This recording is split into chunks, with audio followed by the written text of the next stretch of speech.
देहरादून से एक ऐसा मामला सामने आया जिसको देखने के बाद आपका दिल दहल जाएगा, जहां एक महिला सरकारी टीचर ने मौत को गले लगाने से पहले अपनी बर्बादी की पूरी दास्तां कैमरे में कैद कर दी।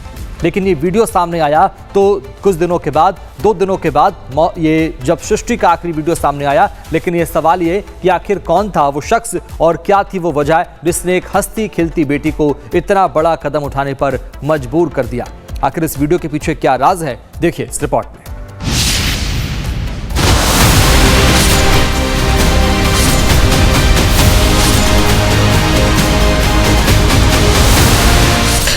सारे मम्मी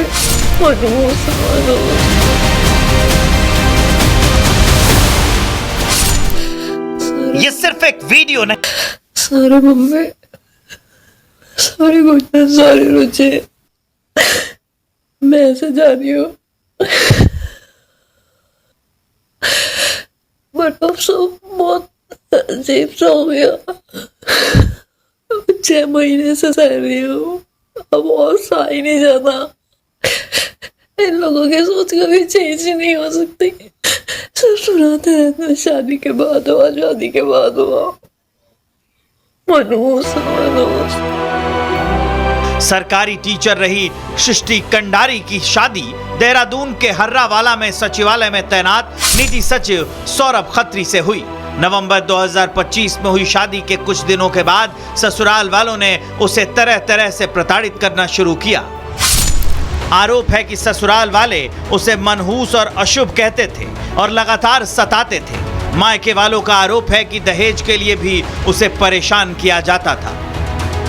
ससुराल वालों की प्रताड़ना झेलती रही, सहती रही, पूरी कोशिश की कि हालात को बदल सके, लेकिन जब हिम्मत जवाब दे गई तब उसने वो कदम उठाया जिसके बाद कुछ नहीं बचता।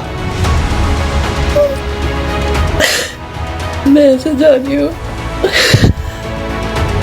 इधर जैसे ही ये मामला सामने आया और सृष्टि की वीडियो वायरल होते ही हड़कंप मच गया। पुलिस तुरंत एक्शन में आई। 2 आरोपी पति और ननद को गिरफ्तार कर लिया। दोनों को कोर्ट में पेश किया गया, जहां आरोपी पति सौरभ खत्री और ननद चारू को 14 दिन की न्यायिक हिरासत में भेज दिया गया। आपने क्या मरने पर मजबूर किया सृष्टि को? सौरभ मनहूस आप बताते थे आप लोग क्या? सौरभ आप बोल सकते हैं? देखिए यहाँ पर अभी सौरभ खत्री और जो उसकी बहन चारू को अभी पेशी के लिए लाया गया था और फिलहाल जेल भेज दिया गया है। कुछ भी बोलने से इनकार कर रहे हैं। मनोज जिस उम्र में सपने पूरे होने चाहिए थे, उस उम्र में सृष्टि की आंखों में सिर्फ दर्द दिखाई दे रहा था।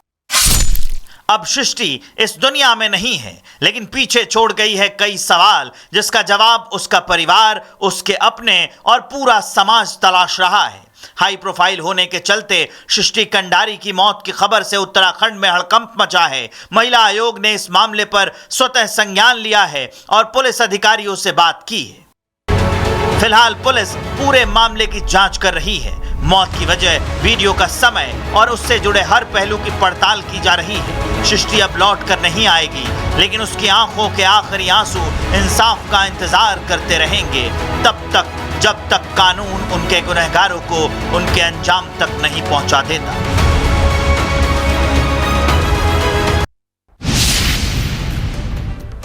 देहरादून की सृष्टि कंडारी आत्महत्या मामले में विधायक विनोद कंडारी ने रिपब्लिक भारत से बातचीत की है और कहा कि सृष्टि को देखकर कभी नहीं लगा कि वो इतनी परेशान थी। बता दें कि विधायक विनोद कंडारी की मांग पर ही सीएम ने सीबीसीआईडी जांच के आदेश दे दिए हैं और अब जांच एजेंसियां इस पूरे मामले की बारीकी से तफ्तीश करने में जुट जाएंगी। विनोद जी, अब तक इस पूरे मामले में क्या कुछ हुआ है? देखिए, सृष्टि मेरी विधानसभा में शिक्षिका थी और वो एक देवप्रिया की बेटी थी और मेरा एक नैतिक जिम्मेदारी बनती है कि जिस बेटी के साथ कुछ गलत हुआ हो उसको न्याय दिलाना मेरी जिम्मेदारी है।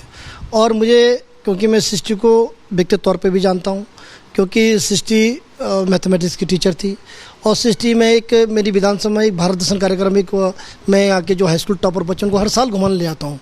तो आज से 2 साल पहले सृष्टि का भी उसमें चयन हुआ था शिक्षिका के रूप में और वो बहुत व्यवहारिक थी, बहुत बोल्ड थी, मैं जो व्यक्ति जानता हूँ। और मैं कल उनकी माता जी से मैंने मुलाकात की और जब ये मामला मेरे संज्ञान में आया तो मैं तुरंत माननीय मुख्यमंत्री पुष्कर सिंह धामी से मिला और मैंने तुरंत हेलीपैड पे ही जाकर माननीय मुख्यमंत्री CBCID की जांच के आदेश कराए। उसके बाद मैं उस कागज़ में स्वयं कागज़ को लेकर सचिवालय खुद गया हूँ और उसके बाद मैंने वहाँ पे गृह सचिव के कार्यालय में वो रिसीव करा। गृह सचिव शैलेश बोगली से मैंने टेलीफोनिक मेरी बात हुई। मैंने कहा भाई ये इस प्रकरण में पूरी जांच की जानी चाहिए और दूध का दूध और पानी का पानी होना चाहिए। उसके बाद मैंने SSB देहरादून को भी मैंने फ़ोन किया कि इस मामले की गहन जांच होनी चाहिए और कल मैं उनकी सृष्टि की माँ से मैं मिला। तो जिस तरीके से मेरी उनसे बात हुई, उन्होंने कहा कि मेरी सृष्टि से एक दिन पहले टेलीफोन पे बात हुई थी, तो सृष्टि ने कहा था मैं घर वापस आऊँगी। उनकी माँ ने जो मुझे बताया है तो ये था, मगर वो बहुत अच्छी, एक बहुत होनहार बहन हमारी थी, हमारी बेटी थी और उसको न्याय दिलाने के लिए मुझे किसी हद तक जाना पड़े मैं जाऊँगा। देहरादून की सृष्टि कंडारी अपनी जान देने से 5 दिन पहले 24-25 जुलाई को एक स्कूल में ड्यूटी पर थी। इस दौरान उनके साथ रहे शिक्षक ने बताया कि उस दिन हमेशा की तरह वो सामान्य दिखाई दी, नहीं लगा कि वो कहीं से भी दबाव में थी। सुनिए। हमारे साथ जगपाल चौहान जी हैं जो यहाँ पर कीर्ति नगर में जो स्कूल में टीचर एसोसिएशन है उसके पूर्व अध्यक्ष भी हैं और कई बार सृष्टि कंडारी से इनकी मुलाकात भी हुई है। जगपाल जी, आपकी मुलाकात सृष्टि से कब हुई थी? ये हमारी जो बोर्ड परीक्षाएं होती हैं, परिषदीय परीक्षाएं, तो इसी परिषदीय परीक्षा में फरवरी और मार्च में वो मेरे विद्यालय में उसने परिषदीय परीक्षा की ड्यूटी दी है और हम लोग उसको जानते थे। परीक्षा के दौरान बहुत अनुभवी लड़की है और बहुत एक कर्मठ लड़की हम उसको मान सकते हैं अपनी ड्यूटी के प्रति। ये फरवरी मार्च में कौन से स्कूल में? ये राजकीय इंटर कॉलेज किलकिलेश्वर में। अच्छा, वो कहाँ पढ़ाती थी? वो राजकीय इंटर कॉलेज रिगोली में थी और रिगोली से उनकी परिषदीय परीक्षा की ड्यूटी राजकीय इंटर कॉलेज किलकिलेश्वर में लगी हुई थी। आपसे 1-2 बार बात हुई होगी, किस तरह की व्यवहार? कभी लगा कि वो ये कदम उठा लेंगे? आप लोगों ने सुना होगा, वो वीडियो देखा होगा कि कैसे वो उन्होंने कहा कि सॉरी मम्मी, मैं अब और नहीं सह सकती, मैं जा रही हूँ। दुख यही हो रहा है कि जिस तरीके से वो लड़की एक बिंदास लड़की थी, एक हंसमुख लड़की कह सकते हैं हम उसे, एक बिंदास लड़की थी, उसके चेहरे से कभी भी कोई उदासी हमने कभी देखी नहीं है, या तो प्रकट नहीं कर पाई होगी, बाहर नहीं निकाल पाई होगी, लेकिन हम लोगों ने कभी ऐसा महसूस नहीं किया। यदि हमें महसूस होता तो शायद कुछ हम उसे भी समझाते या